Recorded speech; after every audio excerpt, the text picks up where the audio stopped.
যে গণভোটের জন্য সবচেয়ে ভালো হয় যেটা যেদিন জাতীয় নির্বাচন হবে একই দিনে দুটো ভোট দুটো ব্যালট দেওয়া নতুন কোনো কিছু না। আমরা কিন্তু একাধিক ব্যালট ব্যবহার করে থাকি, আমরা করি না? মেয়রের ক্ষেত্রে, কাউন্সিলরের ক্ষেত্রে, সংরক্ষিতর ক্ষেত্রে আমরা কেউ এমন বলা শুরু করলাম যেন কখনোই আমরা এটা শুনিনি, কখনোই আমরা দুটো ব্যালট নিয়ে আমরা একটা কিছু করতে পারবো না, একটা বিরাট আমাদের নতুন করে শিক্ষা দীক্ষা গ্রহণ করতে হবে। ব্যাপারটা এরকম না, এরকম সহজে পারেনি দেখেই তো কমিশন তখন সিদ্ধান্ত নিয়েছেন যে ঠিক আছে, যেহেতু রাজনৈতিক দলগুলো একমত আসতে পারেনি, অর্থাৎ তারা তাদের বিশেষজ্ঞ কমিটির সঙ্গে আলাপ করে একটা সুপারিশ দেবেন। এটাই তো গত কয়েকদিন ধরে আলোচনায় ছিল। এখন বাস্তবায়নের জন্য এখন যদি আমরা খুব বেশি বিতর্ক হবে না এমন বিষয়গুলো দিয়েও যদি আলোচনা শুরু করি, একটা বলছেন যে যেগুলো নির্বাহী আদেশে বা অন্য অন্য আপনার অধ্যাদেশ জারির মাধ্যমে করা যায় এমন যে তালিকাটা প্রধান প্রধান আমরা দেখেছি, সেখানে আমার মনে হয় না যে খুব বেশি আপত্তির জায়গা কারোর আছে।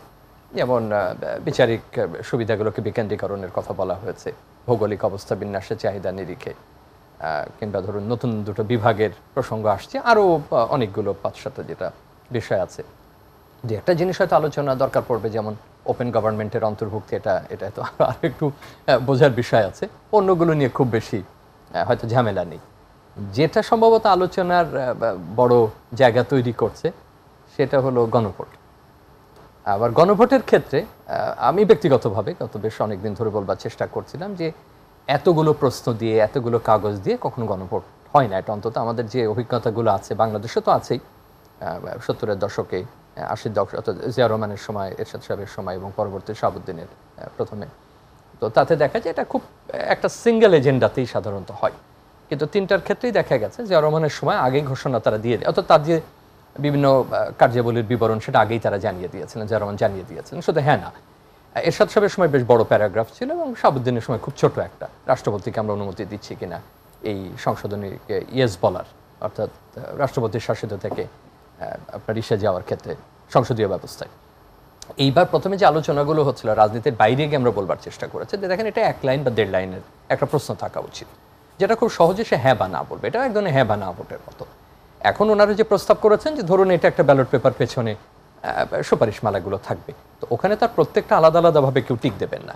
ধরেন আপনি হ্যাঁ বলা মানে সবগুলোতেই টিক দিচ্ছেন, না বলা মানে সবগুলোকে না করছেন। এটা আমরা যতটুকু বিভিন্ন পরিসর আলোচনা করেছে তার সাথে একটা প্রতিফলন ঘটে, মিল আছে। আমাদের কথা শুনেই তারা করেছেন তা না, বাট ভালো লাগছে যে অন্তত কিছু মতের প্রতিফলন সেখানে দেখা যাচ্ছে। সমস্যাটা সেখানে না, তাই না? সমস্যাটা সম্ভবত হচ্ছে যে এখন গণভোটটা কবে হবে, এবং ওখানে আরও একটা বিষয় আছে, যদি না হয় তাহলে এখানেই শেষ। অর্থাৎ যেগুলোর ক্ষেত্রে না বলা হচ্ছে সেটা নিয়ে কিন্তু আবার দুইটি রাজনৈতিক দল বেশ সরব রয়েছে না, হ্যাঁ নাটাও আবার একটু খেয়াল করতে হবে। হ্যাঁ হলো তো আপনি এগোচ্ছেন, আর যদি না হয় সে ব্যাখ্যাও কিন্তু তারা দিয়েছে যে তাহলে প্রক্রিয়া এখানেই শেষ হয়ে গেল। এখন এরপরে যে আমাদের মধ্যে মতদ্বন্দ্ব বা রাজনৈতিক দলগুলোর মধ্যে শুরু হচ্ছে কবে, যারা মনে করছেন যে আগে হলে হ্যাঁ সম্ভাবনা বেশি, সেটা জামাত ইসলামী মনে করছেন, এনসিপি মনে করছেন, আর অন্যরা মনে করছেন। আমার মনে হয় যে অসীম ভাই আছেন বলেই কেবল বলছি না, বিএনপি তার অবস্থান একই রকম প্রায় রেখেছে, এখন পর্যন্ত পরিবর্তন করেনি, যে গণভোটের জন্য সবচেয়ে ভালো হয় যেটা যেদিন জাতীয় নির্বাচন হবে একই দিনে দুটো ভোট দুটো ব্যালট দেওয়া নতুন কোনো কিছু না।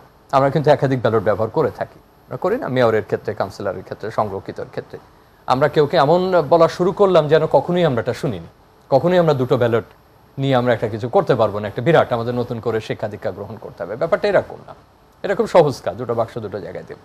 ঝামেলা হচ্ছে যে আগে না পরে বিএনপি দিনের দিন, এবং আমাদেরও কোনো কোনো ক্ষেত্রে মনে হয়েছে যে এই রাজনীতির পক্ষের বাইরে গিয়েও যে আগের যে অসুবিধাটা হয়, যথেষ্ট পরিমাণে টার্ন আউট হয় না, কারণ এটা একটা স্ট্যান্ড অ্যালোন একটা তখন নির্বাচনের মতো হয়ে যায়, ওইখানে লোক যাবে কিনা, যেটা শাহাবুদ্দিন সাহেবের সময় হয়েছিল। খুব বেশি লোক কিন্তু যায়নি, ভাইয়ের নিশ্চয় মনে আছে।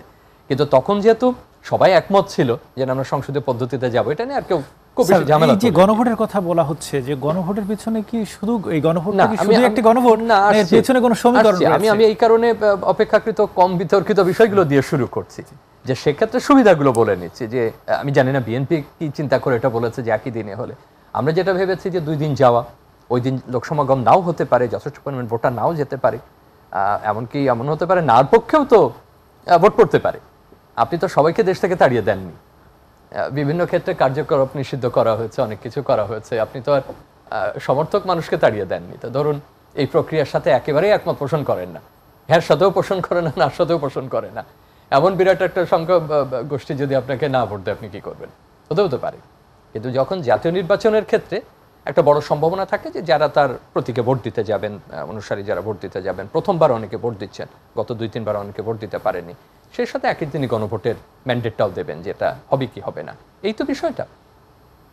বিএনপি আজকে যে প্রতিক্রিয়া দিয়েছে সেটা আমার কাছে মনে হচ্ছে বেশ হালকাভাবে এবং খুব সহজে একটা উত্তর দিয়েছেন সালাউদ্দিন সাহেব, খুব জটিলতায় যাননি, এবং এটা একটা কাব্যিকভাবেই উত্তর দিয়েছেন যে ঐক্য তৈরি করতে গিয়ে অনৈক্য তৈরি করলো। এর বেশি কিন্তু উনি খুব বেশি বাড়িয়ে কথা বলেননি, এবং একদিনে তাদের করার কথা তো তারা বিভিন্নভাবে তুলে ধরেছেন। অন্য যে দলগুলো তারা কি সুবিধা দেখছেন সেটাই তো আপনি জানতে চাইছেন।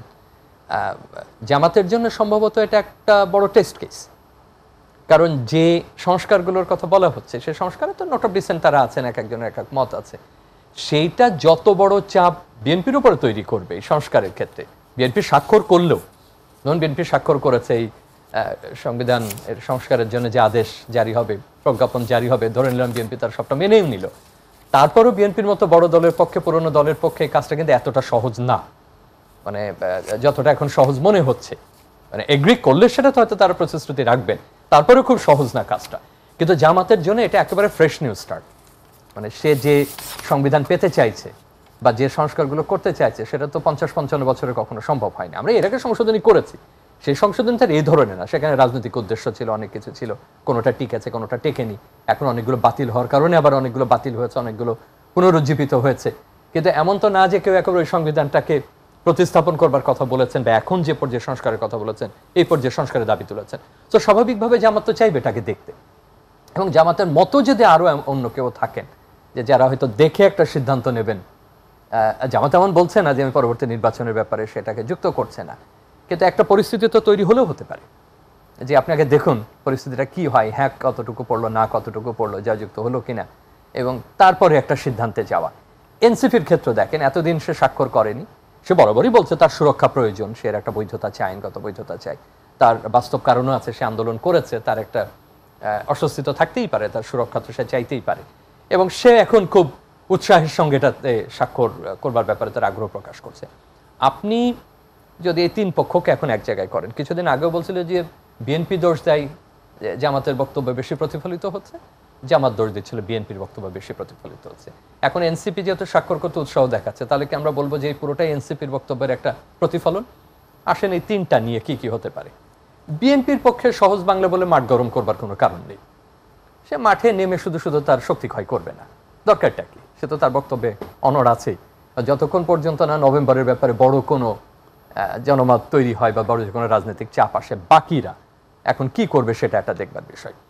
আমরা এখন পর্যন্ত তার এনসিপির রাজনৈতিক প্রভাব আমি একেবারে 10 সেকেন্ডে শেষ করি। এটার যে ঝুঁকিটা দেখছি, এইটার ডেমনস্ট্রেশনটা যদি প্রভাব দেখানোর ডেমনস্ট্রেশন হয় একরকম, কিন্তু যদি শক্তি দেখানোর একটা মহড়া হয় তাহলে তো রেশারেশিতে যাবে, এবং রেশারেশিটা যদি অনেকের দিকে যায় তাহলে তো সংঘাতের